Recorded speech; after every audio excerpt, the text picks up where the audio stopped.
Magandang gabi sa inyo lahat. Ako nga po pala si Angel Swen. Ang tungkol sa sosyo-kultural. Kapag sinabi natin globalisasyon, hindi lang ito tungkol sa ekonomiya o teknolohiya.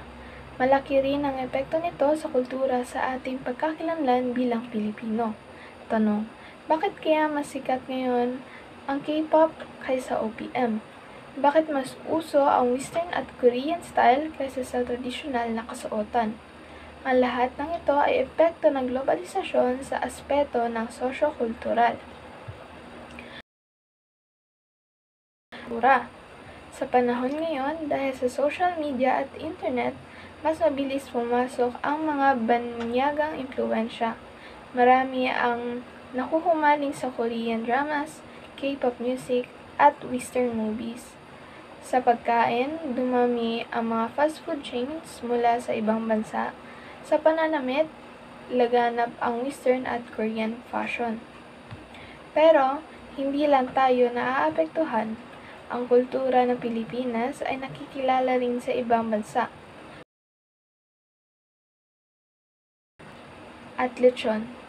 Sikat na sa mga banyaga, ang mga sayaw na tinikling at singkil ay napapakita sa mga cultural festivals sa iba't ibang bansa.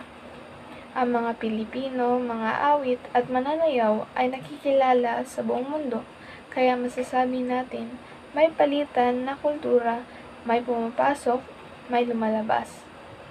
Ngayon, mabuti ba o masama ang epekto nito? Meron itong dalawang sagot. Una, mas napapansin at nakikilala ang kultura ng Pilipino.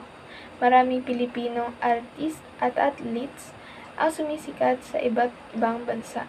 Pangalawa, natututo tayo mula sa iba ang pananaw natin sa mundo. Pangatlo, nagkakaroon ng palitan ng ideya at tradisyon na pwedeng magpayaman sa ating lipunan. At ang negatibo naman, una, unti-unting nakakalimutan ang ilang tradisyon at kaugalian. Pangalawa, mas ginagamit na ng kabataan ang banyagang wika kaysa sariling wika.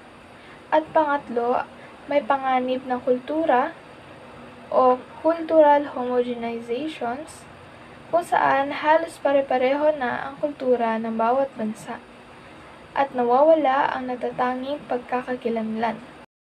Ngayon, paano naaapektuhan ng ating pagkakakilanlan?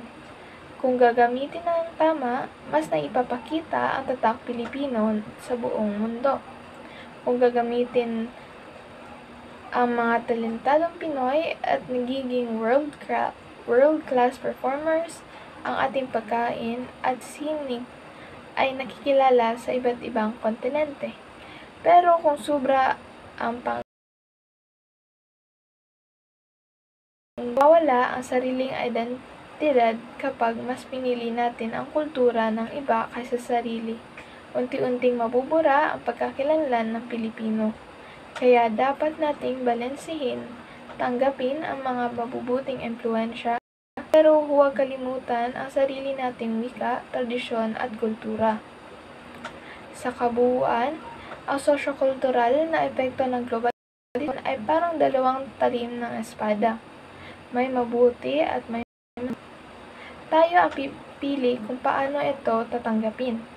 Ang mahalaga, manatili tayong may sariling atin sapagkat ang kultura at pagkakakilanlan ay hindi lang simple uso o gawi. Ito ang ating ugat, ating pagkatao at ating lakas bilang Pilipino. At yun lamang po. Maraming salamat.